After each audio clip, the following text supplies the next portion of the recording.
الهدى والفرقان فمن شهد منكم الشهر فليصم ومن كان مريضا أو على سفر فعدة من أيام أخر يريد الله بكم اليسر ولا يريد بكم العسر ولتكملوا العدة ولتكبروا الله على ما هداكم لعلكم تشكرون أيها المسلمون التكبير الله أكبر الله أكبر الله أكبر لا إله إلا الله الله أكبر الله أكبر ولله الحمد الحمد لله على نعم الله علينا وعلى جميع المسلمين يا عباد الله أولا أوصي نفسي وإياكم بتقوى الله سبحانه وتعالى أيها المسلمون আল্লাহ রাব্বুল আলামিনের অশেষ দয়া এবং করুণা যে আল্লাহ রাব্বুল আলামিন এই রমজানুল মুবারক মাস পরিপূর্ণ সিয়াম পালন করার মাধ্যমে অতিবাহিত করার তৌফিক দান করেছেন। এই জন্য আমরা শুকরিয়া আদায় করি আলহামদুলিল্লাহ। শুকরিয়া আল্লাহ রাব্বুল আলামিনের যে আল্লাহ রাব্বুল আলামিন আমাদের যেই আনন্দের দিন নির্ধারণ করেছেন সেই দিনে আমরা তারই জন্য তারই সন্তুষ্টির উদ্দেশ্যে তারই কাছে আমরা সাজদা করতে পেরেছি। শুকরিয়া আবার আল্লাহর আলহামদুলিল্লাহ। আইয়ুহাল মুসলিমুন, সর্বপ্রথম আল্লাহ রাব্বুল আলামিন আমাদেরকে যে ওসিয়ত করছেন সেটি হচ্ছে আত্তাকুয়াল্লাহ, আল্লাহ রাব্বুল আলামিনকে ভয় করে চলা। আল্লাহ রাব্বুল আলামিন রমজানের ব্যাপারে বলেছেন লাআল্লাকুম তাত্তাকুন, হে মুসলিমরা সিয়াম সাধনা করো, সিয়াম রাখো, সিয়াম পালন করো যাতে করে তোমরা তাকওয়া অবলম্বন করতে পারো। আল্লাহ রাব্বুল আলামিন এই তাকওয়ার ব্যাপারে পূর্ববর্তী এবং পরবর্তী সবাইকেই এই তাকওয়ার উপদেশ দিতে গিয়ে আল্লাহ রাব্বুল আলামিন বলছেন ওয়ালাকাদ ওয়াসাইনাল্লাযীনা উতুল কিতাবা মিন ক্বাবলিকুম ওয়া ইয়্যাকুম আনিত্তাকুল্লাহ, তোমাদের পূর্ববর্তীতে যাদেরকে কিতাব দেওয়া হয়েছে এবং তোমাদের উপর সবাইকেই আমি বলছি আনিত্তাকুল্লাহ, তোমরা আল্লাহকে ভয় করো। আল্লাহ রাব্বুল আলামিন আরেক জায়গায় বলছেন ইয়া আইয়ুহাল্লাযীনা আমানুত্তাকুল্লাহ হাক্কা তুকাতিহ ওয়া লা তামুতুন্না ইল্লা ওয়া আনতুম মুসলিমুন, হে ঈমানদারেরা তোমরা যথাযথভাবে আল্লাহ রাব্বুল আলামিনকে ভয় করো, প্রকৃত মুসলিম না হয়ে তোমরা মৃত্যুবরণ করো না। আল্লাহ রাব্বুল আলামিন বলছেন তাকওয়াই হচ্ছে তোমাদের জন্য সর্ব উৎকৃষ্ট পাথেয়। আল্লাহ রাব্বুল আলামিন বলছেন ওয়া তাযাওয়াদু ফাইন্না খায়রাজ যাদিত তাকওয়া, তোমরা দুনিয়ার পাথেয় সংগ্রহ করো, তোমরা হজ করতে যাওয়ার সময় পাথেয় নিয়ে বের হও। ওয়া ফাইন্না খায়রাজ যাদিত তাকওয়া, জেনে রাখো সর্ব উৎকৃষ্ট পাথেয় হচ্ছে তাকওয়া। আল্লাহ ভীতি যাদের ভিতরে থাকবে সেই ব্যক্তি দুনিয়া এবং আখিরাত উভয় জগতে সর্বোৎকৃষ্ট তাকওয়া সর্বোৎকৃষ্ট পাথেয় সংগ্রহ করেছে। আল্লাহ রাব্বুল আলামিন তাকওয়ার ব্যাপারে বলছেন ইয়া আইয়ুহাল্লাযীনা আমানুত্তাকুল্লাহ ওয়াল তানজুর নাফসুম মা কদ্দামাত লিগাদ ওয়াত্তাকুল্লাহ, হে ঈমানদারেরা আল্লাহকে ভয় করো। ওয়াল তানজুর, এবং তোমরা লক্ষ্য করো মা কদ্দামাত লিগাদ, আগামীকালের জন্য কি তোমরা পাঠিয়েছো আল্লাহর কাছে। আগামীকাল আল্লাহর সামনে দাঁড়াতে হবে, আগামীকাল কিয়ামতের মাঠে আল্লাহর সামনে হিসাবের জন্য আমাদেরকে দাঁড়াতে হবে। সেই হিসাবের জন্য দাঁড়িয়ে আমাদের পাথেয়টা কি, আমাদের সম্বলটা কি? আল্লাহ বলছেন ওয়াল তানজুর নাফসুম মা কদ্দামাত লিগাদ, নিজেকে প্রশ্ন করো আগামী দিনের জন্য কি তুমি আল্লাহর কাছে পাঠিয়েছো, আগামী দিনের জন্য কোন পাথেয় আল্লাহর কাছে তুমি রিজার্ভ রেখেছো, তুমি নিজেকে প্রশ্ন করো। ওয়াত্তাকুল্লাহ, আল্লাহকে ভয় করো। ইন্নাল্লাহা খাবীরুম বিমা তা'মালুন, নিশ্চয় আল্লাহ আমাদের সব কিছুই জানেন, সব বিষয় সম্পর্কে আল্লাহ রাব্বুল আলামিন তিনি জানেন। তাই অবশ্যই এই রমজানুল মুবারক মাস আমাদেরকে এই মেসেজ দেয়, এই মেসেজ দিয়ে গেল যে আল্লাহ রাব্বুল আলামিনকে সর্ব অবস্থায় আমাদেরকে ভয় করতে হবে। আর সিয়াম সাধনা, সিয়াম রাখা আল্লাহ রাব্বুল আলামিনকে ভয় করার অন্যতম একটা মাধ্যম। আইয়ুহাল মুসলিমুন, আল মুহাফাজাতু আলাস সালাতি ফিল মাসাজিদ, এই রমজান মাসে আমরা 5 ওয়াক্ত সালাত মসজিদে আদায় করলাম। এই রমজান মাসে 5 ওয়াক্ত সালাত আমরা জামাতের সাথে আদায় করলাম, কিন্তু রমজান শেষ হওয়ার সঙ্গে সঙ্গেই যদি আমার সেই প্র্যাকটিসটা হারিয়ে যায়, তাহলে এটাই কখনো একজন মুসলিমদের জন্য শোভা পায় না। তাই প্রত্যেক মুসলিম পুরুষের জন্য আবশ্যক যে মসজিদে গিয়ে জামাতের সহিত সালাত আদায় করা। আল্লাহ রাব্বুল আলামিন পবিত্র কোরআনে বলছেন, হাফিজু আলাস সালাওয়াতি ওয়াস সালাতিল উসতা ওয়া কুমু লিল্লাহি কানিতিন। আল্লাহ রাব্বুল আলামিন বলছেন, ওয়া আকিমুস সালাতা ওয়া আতুজ যাকাত ওয়ারকাউ মা'আর রাকিঈন। হে মুমিনরা, তোমরা যারা ঈমান এনেছো, তোমরা সালাত প্রতিষ্ঠা করো, যাকাত প্রদান করো, রুকুকারীদের সাথে তোমরা রুকু করো, তোমরা সালাতকে হেফাজত করো, সঠিক সময়ে তোমরা সালাত আদায় করো। জান্নাতে তো তারাই যাবে যারা সঠিক সময়ে সালাতের হেফাজত করে, যারা আউয়াল ওয়াক্তে সালাত আদায় করে। তাই এই রমজান মাসে সালাতের প্র্যাকটিস করলাম, রমজান মাস শেষ হয়ে গেল, সালাত ছেড়ে দিলাম, এইরকম মুনাফিকদের মতো আচরণ যেন অন্তত আমাদের মুসলিমদের ভিতরে না থাকে। তাই প্রত্যেক ভাই এবং বোনকে আমরা উদাত্ত আহ্বান জানাবো, 5 ওয়াক্ত সালাত পুরুষদের জন্য অত্যন্ত জরুরি, মসজিদে গিয়ে জামাতের সহিত আদায় করা, এবং মা বোনদের জন্য উত্তম নিজের বাড়ির সংকীর্ণ জায়গায় 5 ওয়াক্ত সালাত আদায় করা সঠিক সময়, আউয়াল সময়ে। আইয়ুহাল মুসলিমুন, তিলাওয়াতুল কোরআনি ওয়াল আমালু বিহি। এই রমজান মাস কোরআন নাজিলের মাস, এই রমজান মাস কোরআন অবতীর্ণের মাস। এই রমজান মাসে কোরআন অবতীর্ণ করেছেন আল্লাহ রাব্বুল আলামিন পৃথিবীর সর্বশ্রেষ্ঠ মহামানবের উপর সম্মানিত ফেরেশতার মাধ্যমে।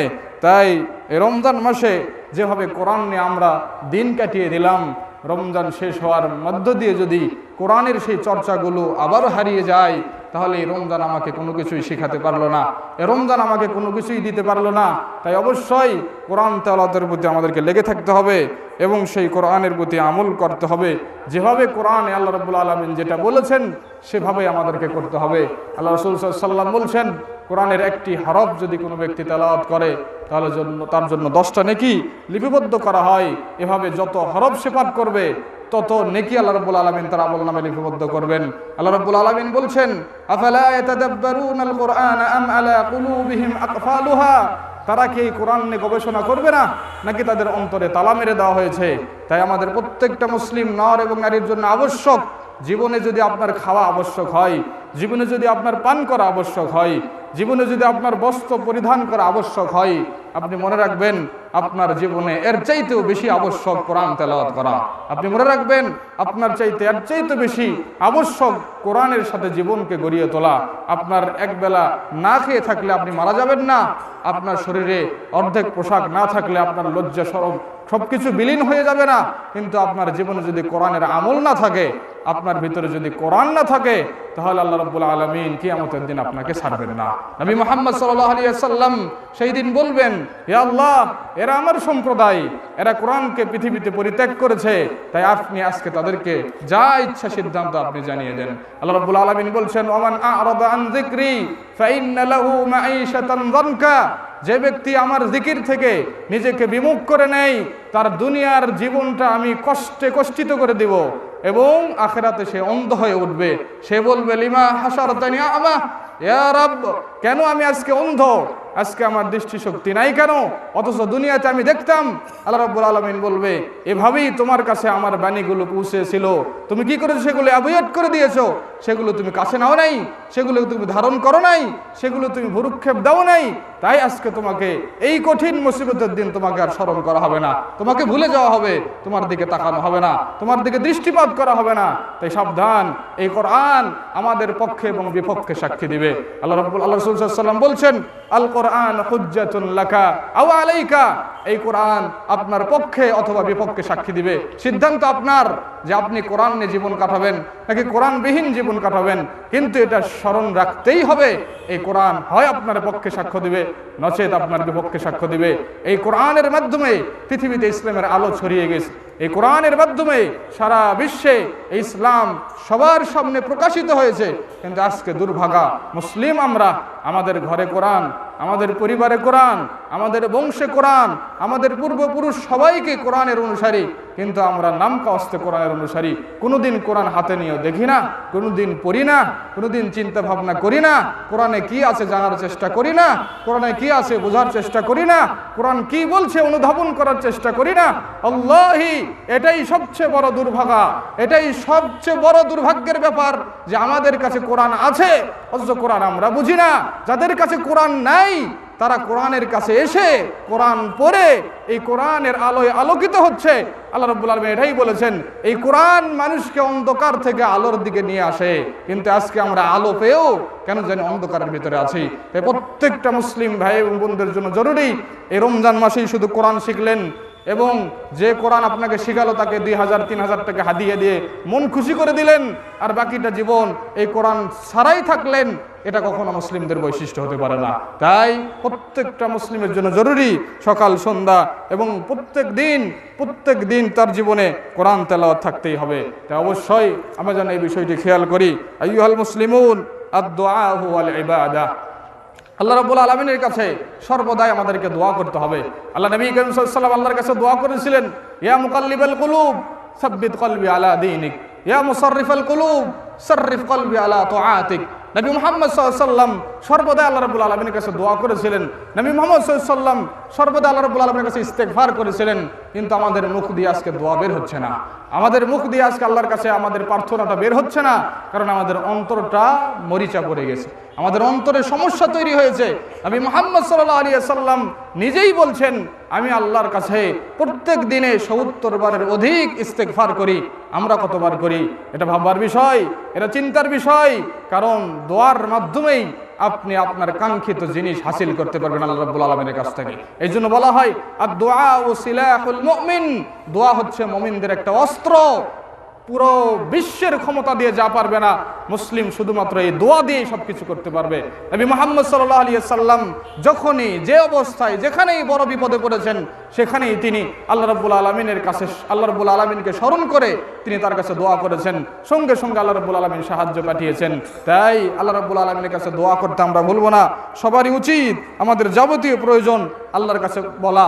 আল্লাহ রাব্বুল আলামিন বলছেন, কুল উদউ ক্বালা রাব্বুকুম উদউনি আস্তাজিব লাকুম, তোমরা তোমাদের রবকে ডাকো, আমি তোমাদের রব তোমাদের ডাকে সাড়া দিবে। আল্লাহ রাব্বুল আলামিন বলছেন, ওয়া ইযা সাআলাকা ইবাদি আন্নি ফাইন্নী করিব উজিবু দাওয়াতাদ দাঈ ইযা দাআন, যখন আহ্বায়ক আহ্বান করে তখন সেই আহ্বায়কের আহ্বান আল্লাহ রাব্বুল আলামিন সঙ্গে সঙ্গে শোনেন এবং তার দাবিগুলো পূরণ করেন। তা আমাদের উচিত এই হেদায়েতের উপর অটল থাকার জন্য আমাদের প্রত্যেককে আল্লাহ রাব্বুল আলামিনের কাছে দোয়া করতে হবে। আপনি এটা মনে করিয়েন না, আমি তো 5 ওয়াক্ত সালাত পড়ছি, আমি তো ইসলামের উপর আছি, আমি তো সহি আকীদার পরিবারেরই সন্তান, আমি তো সঠিকভাবে সালাত আদায় করছি আর আমার সব কিছুই হয়ে গেছে, এমনটা মনে করার কোনো সুযোগ নাই। আল্লাহর কাছে দোয়া করবেন আল্লাহ যাতে আমৃত্যু পর্যন্ত এই ঈমানের উপর রাখে, এই আকীদার উপরে রাখে, এই মানহাজের উপরে রাখে, কারণ মৃত্যুর পূর্ব মুহূর্তে আপনার ফায়সালা কি হবে সেটা আল্লাহ রাব্বুল আলামিন অধিক ভালো জানেন। তাই আমৃত্যু পর্যন্ত যাতে আমি সঠিক আকীদা, মানহাজ এবং রাসূল সাল্লাল্লাহু আলাইহি ওয়াসাল্লামের প্রকৃত অনুসরণ করে যেতে পারি, তাই সর্বদাই আল্লাহ রাব্বুল আলামিনের কাছে দোয়া করতে হবে। ইহদিনাস সিরাতাল মুস্তাকিম সিরাতাল্লাযীনা আনআমতা আলাইহিম। কেন আল্লাহ রাব্বুল আলামিন প্রত্যেক দিনে অন্তত 5 বার 5 ওয়াক্ত ফরজ সালাতে 5 বার আমাদেরকে প্রত্যেক রাকাতেই এই সূরাতুল ফাতিহায় এই দোয়া আল্লাহ রাব্বুল আলামিন আমাদেরকে কেন শিক্ষা দিলেন? তাই হেদায়েতের উপর অটল থাকা কঠিন কাজ। হেদায়েত পাওয়াটা সহজ হতে পারে, ইসলাম গ্রহণ করাটা সহজ হতে পারে, কিন্তু ইসলাম গ্রহণ করে ইসলামের উপর টিকে থাকাটা অনেক কঠিন। তাই আল্লাহ রাব্বুল আলামিন আমাদেরকে শিক্ষা দিচ্ছেন, বলো সর্বদাই ইহদিনাস সিরাতাল মুস্তাকিম, ইহদিনাস সিরাতাল মুস্তাকিম সিরাতাল্লাযীনা আনআমতা আলাইহিম। তাই দোয়া, এই দোয়া ছাড়া আমাদের আর কোনো শক্তি নাই। দোয়াই আমাদের প্রধান শক্তি। আপনার যাবতীয় কিছু আপনি আল্লাহর কাছে চাইবেন কোনো মাধ্যম ছাড়াই। আপনি যে ভাষারই হোক, আপনি যেভাবে কথা বলতে পারেন সেভাবেই আপনি আল্লাহর কাছে উপস্থাপন করবেন। একজন বোবা যদি কথা বলতে না পারে, তার মনের আকুতি আল্লাহ শুনবেন। একজন ব্যক্তি যদি সুন্দরভাবে উপস্থাপন করতে না পারে, সে যেভাবে ইচ্ছা সেভাবে আল্লাহর কাছে উপস্থাপন করবে, কারণ খালেক একমাত্র আল্লাহ, মালিক একমাত্র আল্লাহ, সবকিছু শোনেন একমাত্র আল্লাহ। তাই আপনার মনের সবকিছু তিনিই শোনেন। তিনি শুধু চান এটাই, সে আমার কাছে চায় নাকি আমার সৃষ্টির কাছে চায়, এটাই দেখতে চায়।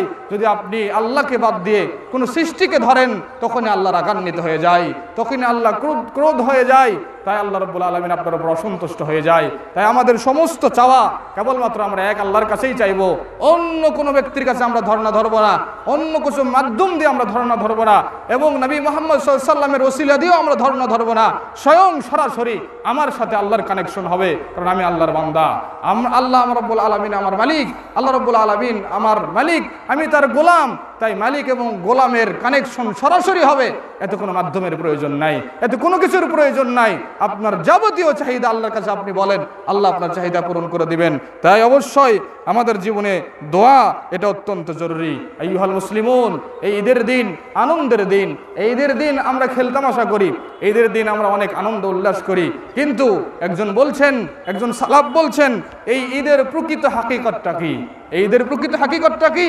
তিনি দেখলেন যে কিছু লোক হাসাহাসি করছে, তিনি বলছেন এই হাসাহাসিটা ঈদের প্রকৃত আনন্দ নয়, এই হাসাহাসিটা প্রকৃত ঈদের আনন্দ নয়। একজন ব্যক্তি যদি হাসে তাহলে সে কি বুঝাচ্ছে? যে তার সিয়াম, তার কিয়াম, তার এই সাদাকাতুল ফিতর, তার যাকাতুল ফিতর সবকিছু আল্লাহ কবুল করেছেন। এই আনন্দে কি ঈদের দিন সে হাসছে? ঈদের দিন হাসার কারণ কি? আমি বলছি না হাসা যাবে না, কিন্তু আপনি হাসছেন, তার পেছনে কারণ কি? ঈদের দিন হাসাটাই ঈদের দিনের আনন্দ নয়। ঈদের দিনে আনন্দ করার নামটা ঈদের দিনে আনন্দ নয়। ঈদের দিনের প্রকৃত আনন্দ হচ্ছে আলী ইবনে আবি তালিব রাদিয়াল্লাহু আনহু বলছেন, তিনি আলী ইবনে আবি তালিব রাদিয়াল্লাহু আনহুকে দেখলেন যে তিনি শক্ত রুটি খাচ্ছেন। শক্ত রুটি খেতে যখন দেখলেন তখন বললেন, আপনি আজকে ঈদের দিন শক্ত রুটি খাচ্ছেন কেন? কেন আপনি কষ্ট করে শক্ত রুটি খাচ্ছেন? তখন আলী রাদিয়াল্লাহু আনহু বলছেন, ঈদের দিন আজকে আমাদের একথা ঠিক, কিন্তু মুসলিমদের জন্য ঈদের দিন প্রত্যেক দিন হতে পারে, মুসলিমদের ঈদের দিন প্রত্যেক দিন হতে পারে। ঈদের দিন তো মুসলিমের সেই দিন যেই দিন মুসলিম পাপ থেকে নিজেকে বিরত রাখবে, সেটাই মুসলিমের ঈদের দিন। আজকেও মুসলিমের ঈদের দিন, কালকেও মুসলিমের ঈদের দিন, প্রত্যেকটা বছরের প্রত্যেকটা দিন মুসলিমের ঈদের দিন। যদি মুসলিম প্রত্যেক দিন আল্লাহর অবাধ্য থেকে নিজেকে নিবৃত রাখতে পারে, এটাই মুসলিমের ঈদের দিন। কারণ সে আনন্দিত যে আমি পাপে লিপ্ত হইনি, কারণ সে আনন্দিত আমি আল্লাহর মুহাররামাতকে ওভারটেক করি নাই, কারণ সে আনন্দিত আমি আল্লাহ রাসূলের বিরুদ্ধাচরণ করি নাই। এটাই একজন মুসলিমের ঈদ, এটাই একজন মুসলিমের আনন্দ। কিন্তু আজকে ঈদের দিন পিতামাতা সাথে অবাধ্য হচ্ছে, আজকে ঈদের দিন গান এবং খেলতামাশায় মত্ত হচ্ছে, আজকে ঈদের দিন আত্মীয়তার সম্পর্ক নষ্ট করছে। এটাই কি ঈদের আনন্দ? পশ্চিমকালেও নয়, এটা ঈদের আনন্দ হতে পারে না। পাপ থেকে বেঁচে থাকার নাম হচ্ছে ঈদের আনন্দ, পাপ থেকে নিজেকে নিবৃত রাখার নাম হচ্ছে ঈদের আনন্দ। তাই ইউহাল মুসলিমুন, তাই আমাদেরকে অবশ্যই জানতে হবে এই ঈদের প্রকৃত হাকিকতটা কি। তাই বিররুল ওয়ালিদাইন ওয়া সিলাতুল আরহাম, পিতামাতার সাথে সদাচরণ করা অত্যন্ত জরুরি, আত্মীয়তার সাথে সম্পর্ক অটল রাখা অত্যন্ত জরুরি। তাই আজকে ঈদের দিন আপনার মা কেমন আছে, আপনার বাবা কেমন আছে? আপনার বাবা এবং আপনার মা যদি আপনার উপর অসন্তুষ্ট থাকে, আপনার আবার কিসের ঈদ, আপনার আবার কিসের আনন্দ? আপনার আত্মীয়তার সাথে যদি আপনার সম্পর্ক ঠিক না থাকে, আপনার আবার কিসের আনন্দ, আপনার আবার কিসের ঈদ? আপনি তো জাহান্নামের উপযোগী। আল্লাহ রাসূল সাল্লাল্লাহু আলাইহি ওয়াসাল্লাম বলছেন, লা ইয়াদখুলুল জান্নাতা কাতিউন, আত্মীয়তার সম্পর্ক ছিন্নকারী ব্যক্তি জান্নাতে প্রবেশ করবে না। তাই আপনি আত্মীয়তার সম্পর্ক ছিন্ন করে ঈদের মাঠে এসে আল্লাহকে সাজদা করছেন, আল্লাহ রাব্বুল আলামিন কোশ্চিন কালো এগুলো মেনে নিতে পারবেন না। তাই অবশ্যই ঈদের দিনের আনন্দ মানে সব কিছুকে ঠিক রেখে এবং সব কিছুকে যথা সময়ে কার্যদি সব কিছু করে আল্লাহ রাব্বুল আলামিনের সেজদায় লুটিয়ে পড়া, এটাই হচ্ছে ঈদের প্রকৃত হক। তাই প্রত্যেককে আমরা বলবো পিতামাতার সাথে সদাচরণ করেন, কারণ আল্লাহ রাব্বুল আলামিন তাওহীদের পাশাপাশি পিতামাতাকে স্থান দিয়েছেন। আল্লাহ রাব্বুল আলামিন বলছেন, ওয়াবুদুল্লাহা ওয়া লা তুশরিকু বিহি শাইআ ওয়া বিল ওয়ালিদাইনি ইহসানা। হে মুমিনরা, হে মুসলিমরা, তোমরা কেবলমাত্র এক আল্লাহর ইবাদত করো, এক আল্লাহর সাথে অন্য কাউকে অংশীদারি স্থাপন করো না। ওয়াবিল ওয়ালিদাইনি ইহসানা, তোমাদের পিতামাতার সাথে তোমরা সদাচরণ করো, তোমাদের পিতামাতার তোমরা দেখভাল করো, তোমাদের পিতামাতার তোমরা দেখাশোনা করো। ইম্মা ইয়াবলুগান্না ইনদাকাল কিবারা আহাদুহুমা আও কিলাহুমা ফালা তাকুল লাহুমা উফফিন ওয়ালা তানহারহুমা ওয়া কুল লাহুমা কাওলান কারীমা। আইয়ুহাল মুসলিমুন, পিতামাতা যখন বৃদ্ধ অবস্থায় উপনীত হবে তাদের সাথে সদাচরণ করো। এমন বিরক্ত ভাব করো না যে তোমার মুখ দিয়ে বের হলো উফ, এমন শব্দ তোমরা ব্যবহার করো না। কিন্তু আজকে আমাদের পিতামাতা কোথায় এই খবর নাই, আজকে আমাদের পিতামাতা কি অবস্থায় আছে সেই খবর নাই। আমি সিয়াম রাখলাম পুরো মাস, আমি আজকে ঈদের দিনে সালাত আদায় করছি, এভাবেই আমার দিন বছর কাটিয়ে যাচ্ছে, পিতামাতার খোঁজখবর নিচ্ছি না। আল্লাহ রাব্বুল আলামিন আপনার উপর সন্তুষ্ট থাকতে পারেন না, অবশ্যই আল্লাহ রাব্বুল আলামিন আপনার উপর অসন্তুষ্ট।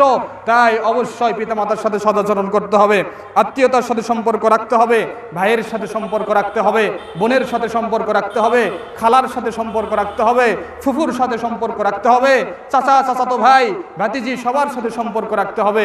এটাই হচ্ছে ইসলাম। ইসলাম আমাদেরকে এই নির্দেশনা দেয়। আইয়ুহাল মুসলিমুন হুসনু রিআয়াতিল উসরা, পরিবারকে সুন্দরভাবে বেড়ে তোলা, গড়ে তোলার নাম হচ্ছে প্রকৃত আদর্শ। আজকে আমাদের পিতামাতা যারা আছেন তারা আজকে সন্তানদের দায়িত্ব নিয়ে কেন যেন দায়িত্বহীনতার মতো আমরা কাজ করি। মনে রাখবেন, যে সন্তান আপনার ঘরে জন্মগ্রহণ করেছেন সেটা যদি মেয়ে হয় এটা আপনার জন্য হাসানাত, সেটা যদি ছেলে হয় এটা আপনার জন্য নিয়ামত। তাই এই হাসানাতকে যদি আপনি লালন পালন করতে পারেন, বিনিময়ে আল্লাহ রাব্বুল আলামিন রাসূল সাল্লাল্লাহু আলাইহি ওয়াসাল্লামের মাধ্যমে জানিয়ে দিয়েছেন আপনার জন্য জান্নাত অবধারিত, আপনি জান্নাতে যাবেন। আপনি যদি 3টি কন্যা সন্তানকে সুন্দরভাবে আদব, আখলাক, শিষ্টাচার দিয়ে সুশিক্ষায় শিক্ষিত করে স্বামীর হাতে উঠিয়ে দিতে পারেন, পিতা আপনার জন্য সুসংবাদ, আপনি জান্নাতি। রাসূল সাল্লাল্লাহু আলাইহি ওয়াসাল্লাম বলেছেন এটা আপনার নেকি, এটা আপনার প্রতিদান, এটা আপনার হাসানাত। আপনি ছেলে সন্তান পেয়েছেন, আপনার বংশ বড় হয়েছে, আপনার বংশ শক্তিশালী হয়েছে, আপনি গর্ববোধ করেছেন, এটা আপনার জন্য নিয়ামত। এই নিয়ামতের অবশ্যই সদ্ব্যবহার করবেন, নচেত আল্লাহর কাছে হিসাব দিতে হবে। সমস্ত নিয়ামত সম্পর্কে আল্লাহ রাব্বুল আলামিন কিয়ামতের দিন জিজ্ঞাসাবাদ করবেন। তাই আজকে আপনার ছেলে কোথায়, আজকে আপনার মেয়ে কোথায়? আপনি নামাজে এসেছেন, আপনার ছেলে কি করছে? আপনি সালাতে এসেছেন, আপনার মেয়ে কি করছে? আপনি পুরো একটি মাস সিয়াম পালন করলেন, আপনার ছেলে মেয়ের কি অবস্থা হয়েছিল এই পুরো একটি মাস? এই সমস্ত দায়িত্ব পিতার, এই সমস্ত দায়িত্ব মার। তাই মা এবং বাবা যদি তাদের সন্তানদেরকে ক্যাপচার করতে না পারে, এই ব্যাপারে তাদেরকে অবশ্যই অবশ্যই আল্লাহর কাছে জবাবদিহিত করতে হবে। আল্লাহ রাব্বুল আলামিন রাসূল সাল্লাল্লাহু আলাইহি ওয়াসাল্লামের মাধ্যমে জানিয়ে দিয়েছেন, আলা কুল্লুকুম রাইন, আলা কুল্লুকুম রাইন ওয়া কুল্লুকুম মাসউলুন আন রাইয়াতিহি। শুনে রাখো, তোমরা সকলেই দায়িত্বশীল, তোমাদের প্রত্যেক ব্যক্তিদের দায়িত্ব সম্পর্কে আল্লাহ রাব্বুল আলামিনের কাছে জিজ্ঞাসাবাদ করা হবে। তাই একজন পরিবারের দায়িত্বশীল, একজন অভিভাবক, একজন গার্ডিয়ান, একজন বাবাকে হিসাব দিতে হবে তার স্ত্রী সম্পর্কে, একজন বাবাকে হিসাব দিতে হবে তার ছেলে সম্পর্কে, একজন বাবাকে হিসাব দিতে হবে তার মেয়ের সম্পর্কে, তার পরিবারের যত সদস্য আছে সমস্ত সদস্যের ব্যাপারে হিসাব দিতে হবে একজন গার্ডিয়ানকে। এই সাবধান, পুরুষ হিসাবে আমরা জন্মগ্রহণ করেছি, আলহামদুলিল্লাহ। আল্লাহ রাব্বুল আলামিন আমাদেরকে নারীদের উপর ক্ষমতা দিয়েছেন, আলহামদুলিল্লাহ। কিন্তু এটাও খেয়াল রাখতে হবে, আল্লাহ রাব্বুল আলামিন আমাদের উপর অনেক বড় দায়িত্ব দিয়েছেন। এই দায়িত্বগুলো আপনাকে আমাকে পালন করতে হবে। আপনার স্ত্রীর কি অবস্থা খোঁজখবর নিতে হবে, আপনার মেয়ের কি অবস্থা খোঁজখবর নিতে হবে। স্ত্রী পর্দা করছে কিনা, স্ত্রী সালাত আদায় করছে কিনা, স্ত্রী কারো গীবতে লিপ্ত আছে কিনা, স্ত্রী পাশের বাড়ির আত্মীয় সাথে সম্পর্ক ঠিক রাখছে কিনা, স্ত্রী আত্মীয়দের মাঝে ভেজাল তৈরি করছে কিনা, এর যাবতীয় দায়িত্ব একজন গার্ডিয়ান, একজন স্বামীকেই নিতে হবে। আপনার মেয়ে বেপরদায় চলাফেরা করছে কিনা, এই দায়িত্ব আপনাকেই নিতে হবে, এর হিসাব আপনাকেই দিতে হবে। আপনার ছেলে সালাত আদায় করছে কিনা, এর হিসাব আপনাকেই দিতে হবে। আল্লাহ রাসূল সাল্লাল্লাহু আলাইহি ওয়াসাল্লাম বলেছেন, আপনি আপনার ছেলের দায়িত্বশীল, আপনি আপনার মেয়ের দায়িত্বশীল, আপনি আপনার স্ত্রীর দায়িত্বশীল, আপনি আপনার পরিবারের দায়িত্বশীল। তাই অবশ্যই প্রত্যেক বাবা মাকে আমরা বলবো, নিজের সন্তানকে সঠিক পথে ব্যবহার করেন। সঠিক পথে ব্যবহার করার জন্য মায়ের পেটে যখন বাচ্চা আসবে তখন থেকে নিয়তটা সুন্দর করেন, তখন থেকে আল্লাহর কাছে দোয়া করেন, তখন থেকে আল্লাহর কাছে কান্নাকাটি করেন। এই ছেলেকে আল্লাহর জন্য আপনি উৎসর্গ করে দেন। মারিয়ামের মা আল্লাহ রাব্বুল আলামিনকে কি বলেছিলেন? ইমরানের স্ত্রী আল্লাহ রাব্বুল আলামিনকে কি বলেছিলেন? হে আল্লাহ, আমি এই সন্তান যে পেটে আছে এটাকে আমি মান্নত করেছি, নজর করেছি যে দ্বীন ইসলামের জন্য এটাকে আমি উৎসর্গ করে দিব। ফালাম্মা ওয়াদাআতহা, যখন সে প্রসব করলো তখন বলছে, ইয়া রাব্বি, এটা তো মেয়ে সন্তান, মেয়েকে আমি আবার কিভাবে ইসলামের পথে উৎসর্গ করে দিব? কিন্তু আল্লাহ রাব্বুল আলামিন বলে দিলেন, লাইসাদ যাকারু কাল উনসা, এই মেয়ে যেন তেন মেয়ে নয়, এই মেয়ে যেমন তেমন মেয়ে নয়, এই মেয়ে সাধারণ কোনো মেয়ে নয়, এই মেয়ে সারা বিশ্বের মেয়েদের জন্য আইডল হবে, এই মেয়ে সমস্ত বিশ্বের মহিলাদের জন্য আইডল হবে। তাই আল্লাহ রাব্বুল আলামিন মারিয়াম আলাইহিস সালাতু ওয়াস সালামের ব্যাপারে বলছেন, ইন্নাল্লাহা আস্তাফাকি ওয়া তাহহারাকি ওয়াস্তাফাকি আলা নিসাইল আলামিন। আল্লাহ রাব্বুল আলামিন তোমাকে নির্বাচন করেছেন, আল্লাহ রাব্বুল আলামিন তোমাকে সিলেক্ট করেছেন, বিশ্বের সমস্ত মহিলাদের উপর আল্লাহ রাব্বুল আলামিন তোমাকে সম্মানিত করেছেন। এটাই হচ্ছে মারিয়াম আলাইহিস সালাতু ওয়াস সালাম। তাই সন্তান আমরা যখন নেওয়ার চিন্তা করব তখন থেকে নিয়াত করতে হবে সন্তানকে কোন পথে ব্যবহার করব। যেই নিয়াত করবেন সেই নিয়াতে আপনার সন্তান বেড়ে উঠবে, সেই নিয়াতে আপনার আপনার সন্তান বড় হবে, সন্তান জন্মগ্রহণ করার সময় কি নাম রেখেছেন, কোন নিয়তে নাম রাখছেন, সেটাও ইফেক্ট করবে আপনার সন্তানের উপর। সন্তানের ব্যাপারে আপনি আকিকা দিচ্ছেন, এই আকিকার টাকা হালাল নাকি হারাম, এটাও ইফেক্ট করবে সন্তানের উপর। সন্তানকে আপনি ছোট্টবেলায় কি শিক্ষা দিয়েছেন, সেই শিক্ষাটাই ম্যাটার হবে যে সন্তান বড় হওয়ার, বেড়ে ওঠার উপর। তাই প্রত্যেক বাবা মার দায়িত্ব, আপনি সন্তানকে কি হিসাবে দেখতে চান এটা আপনি ছোটবেলায় থেকে সিদ্ধান্ত নিয়ে নেন। তাই অবশ্যই আমাদের প্রত্যেকের দায়িত্ব হবে সন্তানগুলোকে সুন্দরভাবে লালন পালন করা। আইয়ুহাল মুসলিমুন, আল্লাহু আকবার। সাওমুন নওয়াফিল, আমাদেরকে অবশ্যই এই ফরজ সিয়াম অতিবাহিত হয়ে গেল, ফরজ সিয়াম অতিবাহিত হওয়ার মাধ্যমেই যে সিয়াম শেষ হয়ে গেল বিষয়টা এমনটা নয়। আমাদের প্রত্যেক বছরই সিয়াম রয়েছে, প্রত্যেক সপ্তাহে 2টি করে সিয়াম রয়েছে, প্রত্যেক মাসে 3টি করে সিয়াম রয়েছে। আশুরা জিলহজ মাসের প্রথম 10 দিনের সিয়াম রয়েছে, মুহররম মাসের সিয়াম রয়েছে। এগুলো সিয়াম আমাদেরকে পালন করার চেষ্টা করতে হবে। শুধু ফরজ সিয়াম পালন করলাম আর সিয়ামগুলো রাখলাম না, তাহলে অবশ্যই আমাদের ঈমানে, আমাদের আকীদায়, আমাদের আমলে ঘাটতি চলে আসবে। তাই অবশ্যই যতটুকু সম্ভব আমরা নফল সিয়ামগুলো রাখার চেষ্টা করব। নফল সিয়ামের মধ্যে গুরুত্বপূর্ণ একটা সিয়াম সামনের মাসে, শাওয়াল মাসে, এই মাসের সিয়াম, যেই সিয়ামের ব্যাপারে আল্লাহ রাসূল সাল্লাল্লাহু আলাইহি ওয়াসাল্লাম বলছেন, মান সামা রমাদানা সুম্মা তাবাহু সিত্তাম মিন শাওয়াল কানা কাসিয়ামিদ দাহরি।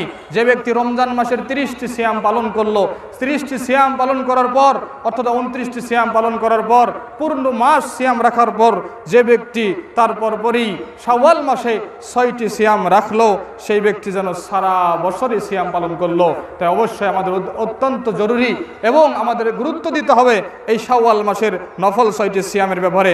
আমরা নিয়াত করব যাতে করে আমরা এই শাওয়াল মাসের নফল সিয়ামগুলো রাখতে পারি। আইয়ুহাল মুমিনুন, কিয়ামুল লাইল, এই যে রাতের সালাত, সালাতুত তারাবিহ, কি সুন্দর দৃশ্য, কি মনোরম দৃশ্য। মুসলিমরা দাঁড়িয়ে সালাত আদায় করছে, তারা ক্লান্তি বোধ আসে না, সে না বলে না, সে বিরক্ত হয় না। কিন্তু রমজান মাস শেষ হয়ে গেলেই যদি আপনার সেই সালাতের সিলসিলা বন্ধ হয়ে যায়, এটাই বড় দুঃখের, এটাই বড় কষ্টের। রাত 1টার দিকে আপনি উঠে সালাতে অংশগ্রহণ করেছেন, 2-2.5 ঘন্টা পিছনে দাঁড়িয়ে থেকে সালাত আদায় করেছেন, আপনার কোনো ক্লান্তি বোধ আসেনি। কিন্তু এই রমজান মাস শেষ হলেই আপনি রাতে উঠতে পারছেন না, কারণটা কি? রমজান মাস শেষ হওয়ার পরপরই আপনি রাত 1টার দিকে আর জাগনা পাচ্ছেন না, কারণটা কি? রমজান মাসে কি করলেন তাই জাগতে পারলেন, বাকি মাসগুলো কি করছেন তাই জাগতে পারছেন না, পিছনে কারণটা কি? তাই আপনি পারবেন, আপনার দ্বারা সম্ভব, আপনি পারবেন, এটা প্রমাণ করেছেন। আপনি পারবেন 2.5 ঘন্টা দাঁড়িয়ে থেকে সালাত আদায় করতে, এটা প্রমাণ করেছেন। আপনি পারবেন 1 ঘন্টা দাঁড়িয়ে থেকে সালাত আদায় করতে, আপনি এটা প্রমাণ করেছেন। কিন্তু এই মাস শেষ হওয়ার পরেই আপনি বিরক্ত হচ্ছেন, আপনি কমপ্লেন দিচ্ছেন। এটা কোনো মুসলিমদের মুখে সাজে না, এটা কোনো মুসলিমদের মুখে মানায় না। তাই কিয়ামুল লাইল, রাতের সালাতে আপনারা অভ্যস্ত হন। আল্লাহ রাসূল সাল্লাল্লাহু আলাইহি ওয়াসাল্লাম বলছেন, আফদালুস সালাতি বা'দাল ফরিদা সালাতুল লাইলি, ফরজ সালাতের পরে সর্বোৎকৃষ্ট সালাত হচ্ছে রাতের সালাত। তাই রাতের সালাতে আল্লাহ রাব্বুল আলামিন কাছে চেয়ে যা পাওয়া যায়, অন্য সময় চেয়ে তা পাওয়া যায় না। কারণ শেষ রাতের শেষ ভাগে, রাতের শেষ ভাগে আল্লাহ রাব্বুল আলামিন প্রথম আসমানে নেমে এসে বলেন, আইয়ুহাল মুসলিমুন, হে মুমিনরা, হে মুসলিমরা, তোমরা কে আছো আমার কাছে ক্ষমা চাইবে, আমি তোমাদেরকে ক্ষমা করে দিব। তোমরা কে আছো আমার কাছে কোনো কিছু চাইবে, আমি তোমাদেরকে তাই দিব। তাই অবশ্যই রাতের সালাতের অভ্যস্ত করতে হবে। আইয়ুহাল মুসলিমুন, মুআসাতুল ফুকারা ওয়াল মুহতাজিন, এই রমজান মাসে, আজকে আমরা এই রমজান মাস অতিবাহিত হয়ে গেল, শাওয়াল মাসে উপনীত হয়েছে। এই রমজান মাসে আপনার মাধ্যমেই কত গরিব মানুষ সহযোগিতা পেয়েছে, এই রমজান মাসেই আপনার মাধ্যমে কত মিসকিন ব্যক্তি সহযোগিতা পেয়েছে। কিন্তু এই সহযোগিতা কেন যেন শুধু রমজান মাস কেন্দ্রিক, বাকি 11টি মাস তারা কি খেয়ে আছে, তারা বেঁচে আছে নাকি মরে গেছে, তারা খেয়ে আছে নাকি না খেয়ে আছে, এটা তো আপনি খোঁজখবর নেন না। শুধুমাত্র আপনি রমজান মাসেই খোঁজখবর নেন। রমজান মাসে আমরা এত খোঁজখবর নেই যে তারা রমজান মাসে ধনী হয়ে যায়। কিন্তু আমাদের দায়িত্ব শুধু রমজান মাসেই ফকির মিসকিনদের খোঁজখবর নেওয়া নয়, আমাদের দায়িত্ব পুরোটি মাস, পুরোটি বছর, প্রত্যেকটা দিন একজন মুসলিম ফকির এবং দরিদ্র যারা, মিসকিন যারা, তাদের খোঁজ খবর নেওয়া। এই রমজান মাস আমাদেরকে সেটাই শিক্ষা দেয়। এই রমজান মাসে যেভাবে আমরা ফকির এবং মিসকিনদের পাশে ছিলাম, বাকি 11টি মাস যাতে আমরা এভাবেই থাকতে পারি, আল্লাহ তুমি আমাদেরকে তৌফিক দান করো। আল মুহাফাজাতু আলা তাহযীবিল আখলাক, আইয়ুহাল মুসলিমুন, এই রমজান মাসে আমরা যেভাবে আমাদের চরিত্রকে হেফাজত করে রেখেছিলাম, এই রমজান মাসে যেভাবে আমাদের ক্যারেক্টারকে আমরা হেফাজত করে রেখেছিলাম, এভাবেই যেতে আমাদের বাকি 11টি মাস এভাবেই কেটে যায়। উত্তম চরিত্র, সৎ চরিত্র। দেখেন, আপনি বাকি 11টি মাস মানুষের গীবত করে বেড়াতেন, মানুষকে গালি দিতেন, আপনি ঝগড়া করতেন। রমজান মাসে কিছুই করেন নাই, কারোর গীবতও করেন নাই, কাউকে গালিও দেন নাই, কারোর সাথে ঝগড়াও করেন নাই। রমজান মাস শেষ হওয়ার পরেই আপনার দ্বারাই সেই কাজগুলো সংগঠিত হচ্ছে। এর দ্বারা কি বোঝা যায়? এর দ্বারা কি বোঝা যায়? শুধু রমজান মাস কেন্দ্রিক আপনার সেই কাজটি ছিল। আল্লাহর কসম, যদি আপনার নিয়ত থাকে এটাই যে রমজান মাসেই শুধু আমি খারাপ কাজ থেকে বিরত থাকবো, রমজান মাসেই শুধু মানুষের সাথে ঝগড়া করা থেকে বিরত থাকবো, রমজান মাসেই শুধু মানুষের গীবত করা থেকে বিরত থাকবো, আপনার সেই আমল আল্লাহ কবুল করবেন না। আপনার সেই আমল আল্লাহ কবুল করবেন না। আপনার এই নিয়াতেই রয়েছে গলত, আপনার এই নিয়াতেই রয়েছে ভুল। তাই নিয়াতকে পরিশুদ্ধ করুন। এই রমজান মাসে যে শিক্ষাটা আমরা পেলাম, এই শিক্ষা যাতে বাকি 11টি মাস আমরা অ্যাপ্লাই করতে পারি, এই প্রচেষ্টা আমাদের সকলকেই করতে হবে। কারণ হুসনুল খুলুক, উত্তম চরিত্রের ব্যাপারে আল্লাহ রাসূল সাল্লাল্লাহু আলাইহি ওয়াসাল্লাম হাদিসে বলছেন, মা শাইউন আসকালু ফি মিজানিল মুমিন ইয়াউমাল কিয়ামা, কিয়ামতের দিন মুমিনের মিজানে এমন কোন আমল নাই যেটা সবথেকে বেশি ভারী হবে হুসনুল খুলুকের চাইতে, সৎ চরিত্রের চাইতে। সৎ চরিত্র মুমিনের দাড়িপাল্লায়, মিজানের দাড়িপাল্লায় সবথেকে ভালো আমল এবং ভারী আমল হবে। তাই প্রত্যেক মুমিনের দায়িত্ব নিজেকে সৎ চরিত্রবান করা। আপনার যদি চরিত্র হারিয়ে যায়, আপনার যদি ক্যারেক্টার লস হয়ে যায়, তাহলে আপনি আর জীবনে কখনো কোনোদিন সম্মান পাবেন না। তাই অবশ্যই এই চরিত্রকে ঠিক রাখার জন্য আমাদের অত্যন্ত জরুরি আল্লাহ রাব্বুল আলামিন যা বলেছেন সেগুলো পালন করা, যা নিষেধ করেছেন সেগুলো থেকে বিরত থাকা।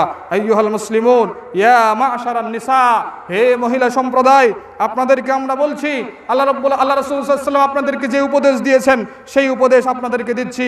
আল্লাহ রাসূল সাল্লাল্লাহু আলাইহি ওয়াসাল্লাম আবু সাঈদ খুদরি রাদিয়াল্লাহু আনহু থেকে বর্ণিত, তিনি বলছেন, খারাজা রাসূলুল্লাহ সাল্লাল্লাহু আলাইহি ওয়াসাল্লাম ফি আযহা আও ফিতরিন ইলাল মুসাল্লা ফামাররা আলান নিসা।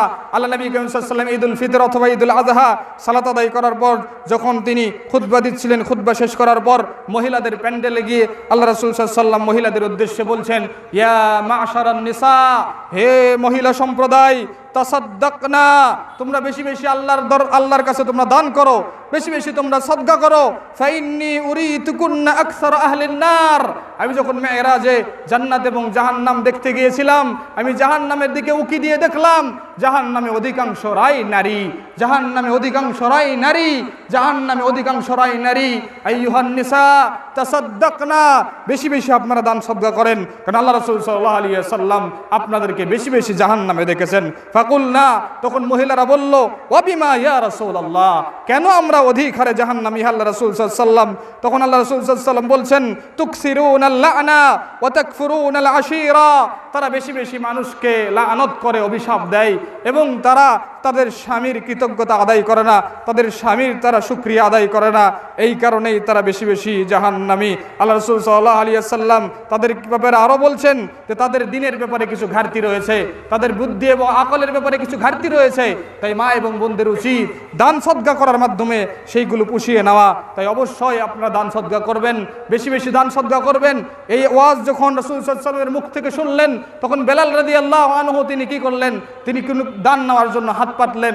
তখন মহিলারা, উপস্থিত মহিলারা তাদের কাছে যা যা ছিল সবকিছু আল্লাহর রাস্তায় দিয়ে দিলেন। তাই প্রত্যেক মহিলাদেরকে আমরা বলছি, আল্লাহকে ভয় করুন, আল্লাহকে ভয় করে বেশি বেশি দান সদকা করার মাধ্যমে নিজেকে জাহান্নাম থেকে মুক্ত করে জান্নাতের জন্য উপযুক্ত করুন।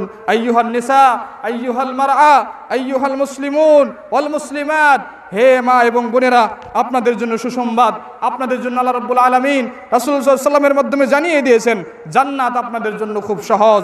আল্লাহ রাসূল সাল্লাল্লাহু আলাইহি ওয়াসাল্লাম বলেছেন, ইযা সাল্লাতিল মারআতু খামসাহা, একজন মহিলা যদি 5 ওয়াক্ত সালাত আদায় করে, ওয়াসামাত শাহরাহা, এবং রমজান মাসে পুরোটি মাস সিয়াম রাখে, ওয়া হাফিজাত ফারজাহা, নিজের লজ্জা স্থানকে হেফাজত করে, ওয়া আতাআত যাওজাহা, এবং স্বামীর ভালো কাজের আনুগত্য করে, কিলা লাহা, ওই মহিলাকে বলা হবে, উদখুলিল জান্নাতা মিন আইয়ি আবওয়াবিল জান্নাতি শিইতি, তুমি জান্নাতে প্রবেশ করো জান্নাতের 8টি দরজার যে দরজা দিয়ে ইচ্ছা সে দরজা দিয়ে তুমি জান্নাতে প্রবেশ করো। তাই মা এবং বোনদের জন্য এটা সুসংবাদ, অল্প আমল করবেন, অল্প আমলের মাধ্যমেই আল্লাহ রাব্বুল আলামিন আপনাদের জন্য জান্নাতের ব্যবস্থা করে রেখেছেন। 5 ওয়াক্ত সালাত আদায় করবেন, সঠিক সময়ে 5 ওয়াক্ত সালাত আদায় করবেন, রমজান মাসে সিয়াম পালন করবেন এবং নিজের লজ্জা স্থানকে হেফাজত রাখবেন।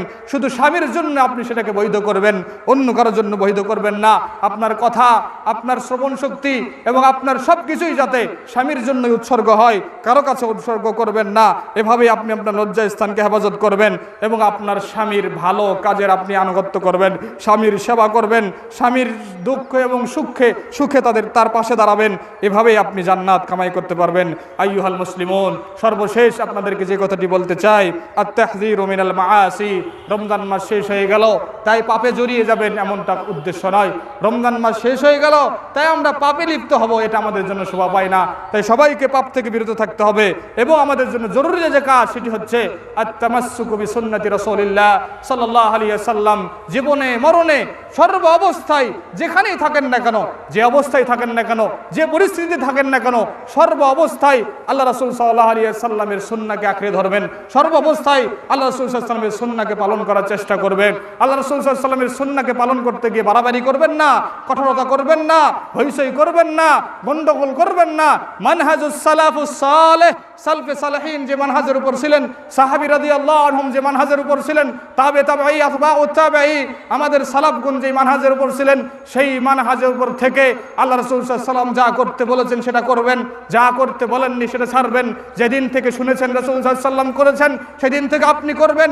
যেদিন থেকে আপনার কর্ণকহরে পৌঁছেছে এটা রাসূল সাল্লাল্লাহু আলাইহি ওয়াসাল্লাম করেননি সেদিন থেকে ছেড়ে দিবেন।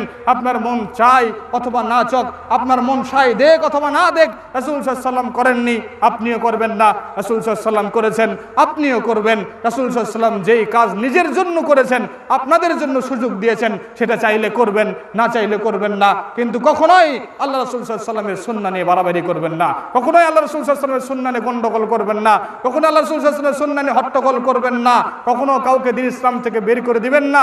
দ্বীন ইসলাম থেকে বের করে দেওয়ার ক্ষমতা আল্লাহ আপনাকে দেয়নি, কাউকে কাফের বানানোর ক্ষমতা আল্লাহ আপনাকে দেয়নি, কাউকে মুশরিক বানানোর ক্ষমতা আল্লাহ আপনাকে দেয়নি, তাই কাউকে তিরস্কার করার ক্ষমতা আল্লাহ আপনাকে দেয়নি। আল্লাহ রাব্বুল আলামিন ফয়সালা করবেন। এই আল্লাহ রাব্বুল আলামিন যদি এই পৃথিবীতে কাফের মুশরিক বেঈমানদেরকে খাবার দিতে পারে, তাদেরকে যদি সুখে স্বাচ্ছন্দ্যে রাখতে পারে, তাহলে একজন মুসলিম হয়ে একজন পাপী ব্যক্তিকে আল্লাহ চাইলে ক্ষমা করে দিতে পারেন। সিদ্ধান্ত আপনাকে দেওয়ার কোনো সুযোগ নেই যে সে জান্নাতে যাবে না, সে কাফের, সে মুশরিক, সে মুনাফিক, এরকম কথা বলার, আইডেন্টিফাই করার, ব্যক্তিকে আইডেন্টিফাই করে উদ্দেশ্য করে বলার কোনো ক্ষমতা আপনাকে দেওয়া হয় নাই। তাই মানহাজুস সালাফুস সালেহ, সালাফি সালেহিনদের মানহাজের উপরে থাকবেন, আপনি আমল করবেন, নিজে আমল করবেন, পরিবারের উপর বাস্তবায়ন করবেন। নিজ এবং পরিবারকে জাহান্নামের আগুন থেকে বাঁচানোর পর নিজের ভাইকে বাঁচাবেন, নিজের চাচাকে বাঁচাবেন, নিজের খালাকে বাঁচাবেন, নিজের আত্মীয় স্বজনকে বাঁচাবেন। নিজের পরিবার বাঁচানোর পর মুসলিম সমাজের জন্য চেষ্টা করবেন, কিন্তু নিজের পরিবারই জাহান্নামের পথযাত্রী আর আপনি মানুষের সাথে ঝগড়া করছেন দ্বীন ইসলামকে নিয়ে, এটা শোভা পায় না, এটা কখনো আমাদের জন্য শোভা পায় না। তাই অবশ্যই মানহাজুস সালাফুস সালেহ যারা অনুসারী, সাহাবীদের যারা অনুসারী, নবী মুহাম্মদ সাল্লাল্লাহু আলাইহি ওয়াসাল্লামের যারা অনুসারী, তারা কখনো উগ্রপন্থী হতে পারে না, তারা কখনো জঙ্গিবাদের সাথে জড়িয়ে থাকতে পারে না,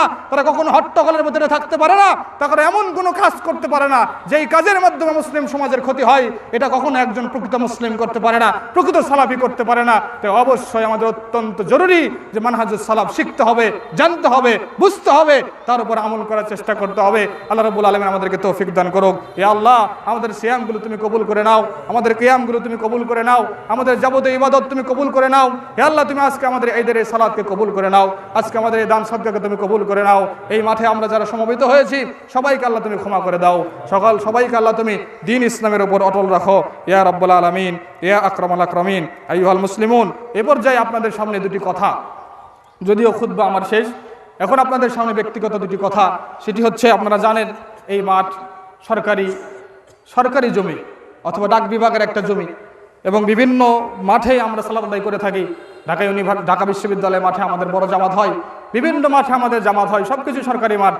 তাদের অনুমতি থাক বা না থাক আমরা সালাত আদায় করে চলে যাই। আমরা এখানে দখল করতে আসিনি, একথা স্পষ্ট। এটা আমরা দখল করবো না, কখনোই না। একথা কি, একথা সবাই জানে। তাই আমরা মাঠে সালাত আদায় করতে গিয়ে যে সমস্যায় পড়েছি সেটি হচ্ছে, দেখা যাচ্ছে ঈদের একদিন আগেই মাগরিবের সালাতের পর যদি গুড়ি গুড়ি বৃষ্টিও হয়, তাহলে এখানে সালাত আদায় করা আমাদের জন্য কি হয়, অসম্ভব হয়। গুড়ি গুড়ি বৃষ্টি হলেও কি হয়, এখানে সালাত আদায় করা অসম্ভব হয়। আমরা যখন সেই সালাত থেকে মসজিদে নিয়ে যাই, তখন আপনাদের মধ্যে থেকে কিছু ভাই বলে, মাঠ থাকতে মসজিদ কেন, মাঠ থাকতে মসজিদ কেন? কথা বলতে তো আপনারা কেউ ছাড় দেন না, এই কথা ঠিক। আমাদেরকে তিরস্কার করতে কেউ ছাড় দেন না, এই কথা ঠিক। কিন্তু আমিও মুসলিম, আপনিও মুসলিম, আমিও এই মাঠের যেমন কর্মী, আপনি এই মাঠের তেমন কর্মী। আমার কোনো যদি কাজের ঘাটতি হয়, আপনার উচিত সেই ঘাটতিগুলো নিজ ইচ্ছায় পূরণ করা। আপনার উচিত নিজ ইচ্ছাই সেই ঘাটতিগুলো পূরণ করা। আমার যদি কোনো সমস্যা হয়, আপনার উচিত সেটা আপনার বুদ্ধিতে যেটা আসে সেটা করা, সেভাবেই করা, পরামর্শ ভিত্তিক করা। কিন্তু আপনারা এমন ভাবে কথা বলেন যেমন দায়বদ্ধতা আমার মাঠ, কেন আমি ঠিকভাবে এটা ম্যানেজমেন্ট করিনি, এটা সব আমার দায়বদ্ধতা না, এটা আমার দায়বদ্ধতা নয়, এটা আমাদের সবারই দায়বদ্ধতা। আমরা এখানে লোকাল লোক বিধায় আপনাদের জন্য একটি অ্যারেঞ্জ করেছি, যাতে আপনারা এসেই সুন্দরভাবে বসতে পারেন। আমাদের ত্রুটি হলে আপনারা সেগুলোকে সংশোধন করে নেবেন। কিন্তু মাঝখানে যদি বড় বড় একটু কথা এবং জোর গলায় যদি একটু কথা, কঠোর একটু কথা বলেন, আমাদের মনে কষ্ট লাগে, কারণ আপনাদের জন্যই তো আমরা করেছি। তারপরে যদি কথা শুনতে হয়, এত বড় কষ্টের বিষয়। তাই এই মাঠে হালকা বৃষ্টি হলেই আমরা মসজিদে গিয়ে সালাত আদায় করি। অনেক কথা বলেন যে সব কিছুই মানে, সঠিক আকীদা মানে, কিন্তু মসজিদে সালাত আদায় করছে, অনেক কথা আসে, আমরা শুনি। কিন্তু আল্লাহ রাব্বুল আলামিন জানে আমাদের নিয়ত, আল্লাহ রাব্বুল আলামিন জানে আমাদের মনের খবর। আমরা কখনোই সুন্নাহ বিরোধী কাজ হবে এটা অন্তত আমরা করার চেষ্টা করি না। আমরা সবসময় রাসূল সাল্লাল্লাহু আলাইহি ওয়াসাল্লামের সুন্নাহকে ফলো করার চেষ্টা করি, জীবন দিয়ে হলেও করার চেষ্টা করবো ইনশাআল্লাহ, আমৃত্যু পর্যন্ত করার চেষ্টা করবো ইনশাআল্লাহ। এটাই আমাদের আকীদা, এটা আমাদের বিশ্বাস। তাই আজকে আমার উদাত্ত আহ্বান, এই মাঠ যেহেতু আমরা শুরু করেছি আলহামদুলিল্লাহ, চলতে থাকবে ইনশাআল্লাহ। যতক্ষণ পর্যন্ত তারা এখানে বড় ধরনের কোনো কাজ না করবে এই দায়িত্বশীলেরা, ততদিন পর্যন্ত আমরা ঈদুল আজহা এবং ঈদুল ফিতরের সালাত এখানে আদায় করব ইনশাআল্লাহ। এই জন্যই মাঠটা সংস্কার করার প্রয়োজন আছে না নাই? প্রয়োজন করা আছে কি না? আজকে এই যে শিশির পড়েছে, এই কারণে আমরা বসতে পারছি না, কিন্তু এখানে যদি একটু উঁচু হতো, বালু থাকতো বা